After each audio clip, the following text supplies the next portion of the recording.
And as I said earlier, surgery is one option, but we often hear from surgeons that they want to preserve the bowel. Let's preserve as much bowel as we possibly can. Let's hold off on that ostomy until it's the last resort. I think possibly some surgeons might even think that, wow, it's failure. We haven't been able to manage this with the medications that are out there today, or having resections, and having an ostomy is considered the end. So I would really love to hear your thoughts and input on that, Danielle, because I know that was one consideration for you. Yeah, it was to hear that an ostomy is a failure. It really kind of hurts my heart a little bit, because I wasn't living. Like I said, I had a toilet in my car. I can tear up. I couldn't take my kid to the park. I couldn't live a normal life. I had to drug myself with so much stuff on my wedding day just to get through. I had to change careers. Like, I wanted to be the park ranger in environmental science. I had to change careers halfway through college and do a safer option in an office. So ostomy surgery to me is by no means a failure. It is the single greatest decision I've ever made. And it kills me to hear when people say that. And it is, I agree with, we want to preserve things and do what we can for people. And a lot of the times, I know when I went for my consult, they're like, oh, you're just 31. You don't want to have a bag your whole life. Like, there's other options. And I was like, no, I'm done. And my surgeon wrote this big note on my medical records from my pre-admission, and it just said, and it was, I won't read my exact quote, but it's like, this patient doesn't want anything ever coming out the backside ever again. And I walked around, and I was serious. It was, going to the bathroom 20 to 25 times a day is not exactly convenient. So I'm very proud to be an ostomate, and I'm very happy, and I'm happy that I can tell my story and normalize that this is a great, great thing that you can have done if it's going to help you. I remember you saying earlier when we were talking, she feels new and improved, and I absolutely loved it. I do, because I lived, I was 17 when I started getting sick, so that entire period of your life when you're not quite the adult yet, you don't have to have all the work and whatnot. I wasn't able to have that. I was homebound and isolated, and so many people, I think, feel that these are embarrassing diseases. Nobody wants to talk about poop, and nobody wants to talk about ostomies, and I'm super happy to be able to do that and use my voice to do that, because it really has saved my life. It really has. Oh, thank you. Thank you. Krista, you shared just a minute ago how you were getting married and you wanted to have ostomy surgery, and you actually pushed your doctor to do that. Can you tell us your story there? Yeah, for sure. My GI, he very, very nice guy, he likes to listen to what I have to say. So I went into his office with my husband and I said, I've had enough. I can't do my job. I'm going to the bathroom 20, 25 times a day, basically just stuck in the bathroom all day, all the time. So I went in and I said, I'm done, I'm tired. I wasn't myself anymore. I was angry. I was pitying myself all the time because I couldn't do any of the things that I like to do anymore. And they admitted me to the hospital and to get further testing so I could see my surgeon. And when the surgeon came in, he wasn't very convinced that surgery would be the best option. He said that I wouldn't have a whole lot of my bowels left and that I was so young that why would I want an ostomy? So we went kind of back and forth, and then it was actually my GI who kind of got the surgeon on his side. He said, I think the surgery, if she wants it, let's do it. This is what she wants, and if it works, it works, and if it doesn't, then we'll come up with something else. And I went to see my GI 6 months after my surgery, and he's like, you look so good. He's like, you gained weight, And he said, you need to go see your surgeon and say, you feel amazing. Oh, that's a wonderful story. Yeah. And as I said earlier, Krista's a kindergarten teacher. Can you imagine her every day being so busy, and look how healthy and beautiful she looks. So again, having ostomy surgery, the stories that you all have shared with us obviously have made your lives that much better so that you are that new and improved person. Yeah.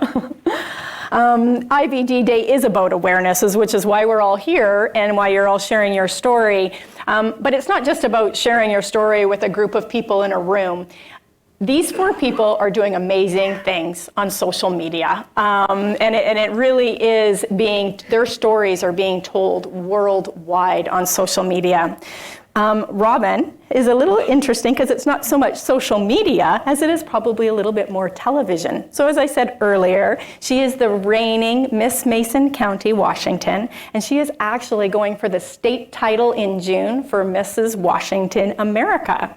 So can you share with us how you use that platform to share awareness about IBD and even with ostomies? You bet. First off, I'd like to say I've never done a pageant before in my life. This is not something that I grew up doing, and I thought, oh yay, I can finally get back to pageants. What it is, with the Mrs. competition, it really focuses on, family values, reaching out to your community, doing community service.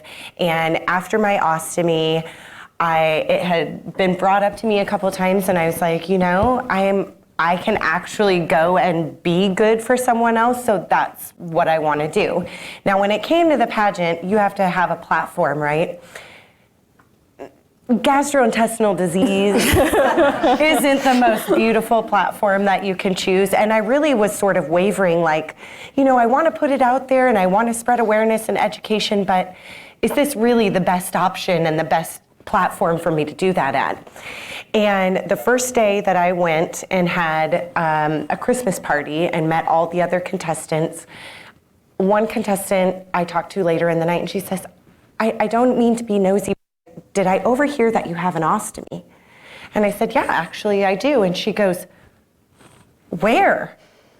And I said, well, you can wear clothes. You don't get an ostomy and then you're just naked forever.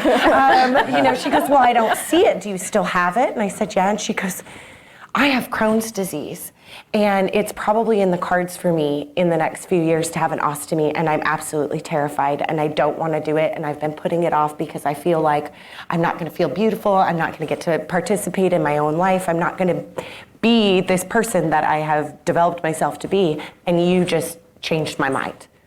And I said, okay, there's my sign. This is exactly where I'm supposed to be, exactly what I'm supposed to be talking about through this platform.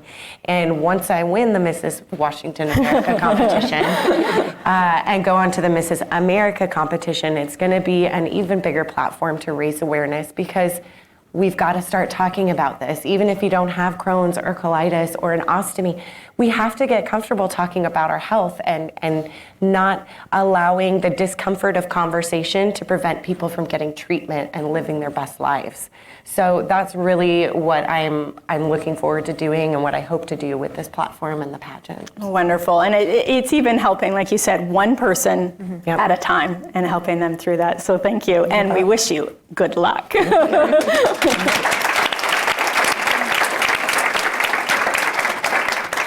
Joe and Danielle are on social media, as I had said earlier, with the double Baggin it, which is absolutely hilarious. They bring much humor to their site, and I hope you will all have an opportunity to go and check that out.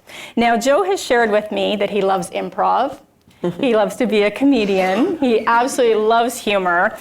So can you share with us how you use your social media site, Double Baggin it, to instill all your humor, but to bring awareness to others? Oh, sure, absolutely. I've been a theater geek since I was in high school. I've always done theater.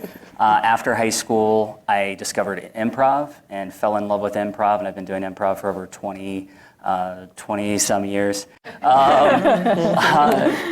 And so humor is a big part of my life, and not just with improv, but I'm the youngest of 6 kids, so I grew up with humor. That was my defense.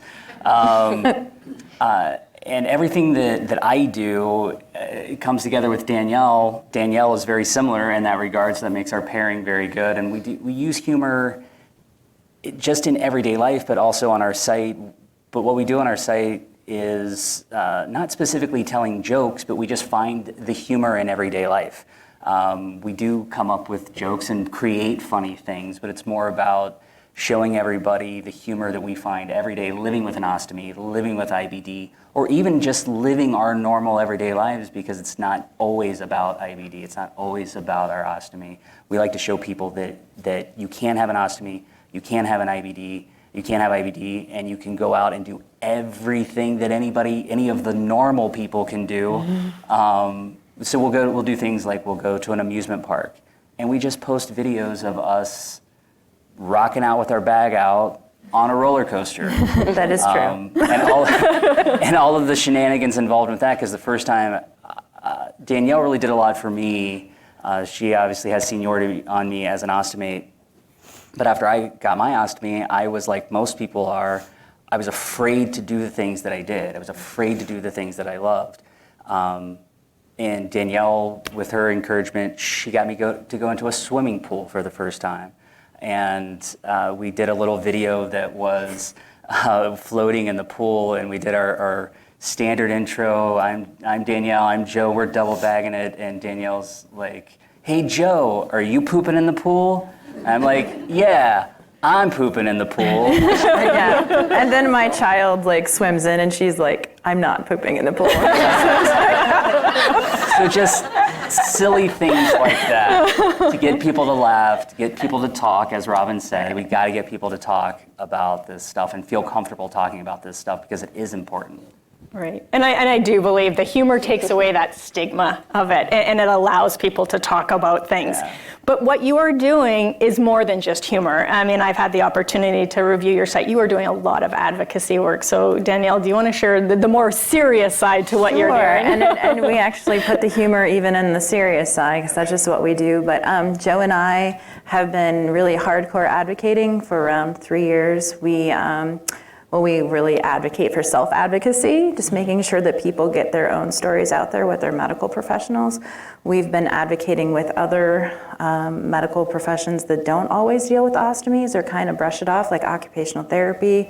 We're really pushing for that. We advocate on a local level in Columbus. We worked really hard to get the step therapy bill passed in Ohio, which has really affected me because that's how I lost my colon. So look it up, I won't go into details. But also we advocate on a national level as well. So for the Crohn's and Colitis Foundation, we go and do their Day on the Hill every year. This will be our 3rd year in 2 weeks. And we have advocated on behalf of the Crohn's and Colitis Foundation with the Digestive Disease National Coalition this last March. So we're hitting the pavement and we're speaking to our congressmen, our senators. We're speaking to everybody and really telling our story. And I like to really tell my story. I'm all about putting it out there. So, because there's so many people with these illnesses that just don't want to talk about it, and that's okay. But there's some of us who do feel comfortable talking about it. And the more that we get that out there, and the more we discuss it in everyday life, I will talk about it to somebody at the deli counter, or I will talk about it getting my hair done, or any of these things, because so many people are living with this and maybe they don't even want to go to their doctor to get, no one wants to talk about pooping 20 times a day. Nobody. I mean, I do, but that's, it's a little bit, but so many people don't want to, and then before you know it, these diseases progress to something far worse. So just getting out there and making sure that our voices are heard is super, super important. So that's what we do.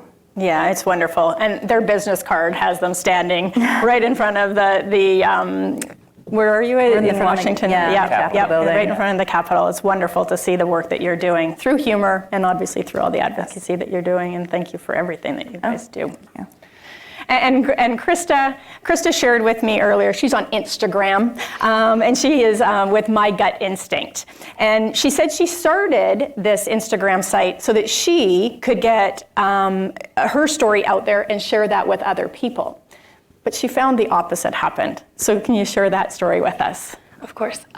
So I started my Instagram account, it was the year before my ostomy. And basically, I just wanted to get my story out there because there was, even some of my close friends and even family members who didn't really know what my day-to-day looked like, what kind of medication I was taking, and, just how to prepare to even just leave the house, right? Sometimes that would take me a couple hours to even just leave.